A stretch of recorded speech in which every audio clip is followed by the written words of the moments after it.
Por que o Carlinhos não deu certo? Na temporada 2024, pelo Flamengo, a nota SofaScore do Carlinhos foi de 6,51. A primeira coisa que a gente pode considerar é que em uma temporada em que o Flamengo fez mais de 70 jogos, iniciar 6 vezes como titular não é exatamente ter muitas chances. Também temos que considerar que durante essa temporada, o técnico que mais comandou o Carlinhos foi o senhor Adenor, o Tite, que, convenhamos, era o inimigo do gol. Parecia que se o Tite ganhasse por mais de um gol de vantagem, alguém da família dele ia simplesmente morrer. Aquele velho retranqueiro que a gente tanto odeia. Outro motivo foi o Carlinhos ser um centroavante de origem, ou seja, pivô, centralizado, se movimentando pouquíssimo fora da grande área. E vocês conhecem mais alguém assim? É isso mesmo. O Pedro. Então, se a gente tem o Pedro fazendo essa posição, era muito difícil que o Carlinhos simplesmente tomasse a titularidade dele. Ah, Gabriel, mas e quando o Pedro se machucou? O Carlinhos não deu certo por quê? Bom,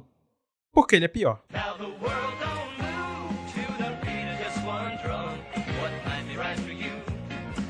Sim, simples assim. O Carlinhos é pior que o Pedro. Ele é da mesma posição que o Pedro, ele faz a mesma função que o Pedro, mas ele não é tão bom quanto o Pedro. Tanto que, quando o Pedro se machucou, o primeiro a ser cogitado para substituir ele pelo Tite foi o Carlinhos, justamente por ter as mesmas características que ele. E inclusive foi nessa época que teve aquela discussão de Carlinhos ou Gabigol, que teve aquele meme do Carlinhos decisivo, lembra? Carlinhos decisivo contra o Bolívar, Carlinhos decisivo contra o Atlético Mineiro, Carlinhos decisivo contra o Vitória. Mas a verdade é que o que o Pedro fazia para mascarar as limitações táticas ofensivas do técnico Tite, o Carlinhos simplesmente não conseguiu fazer. Aquela genialidade individual do Pedro que salvava a pele do Tite por muitos meses no Brasileirão, o Carlinhos não conseguiu fazer, tornando-se assim uma grande decepção para a nação rubro-negra. Resumindo, o Carlinhos não teve muitas chances, mas quando chegou a hora dele, que era o momento de substituir o Pedro, ele não tinha o mesmo nível técnico que o Pedro. E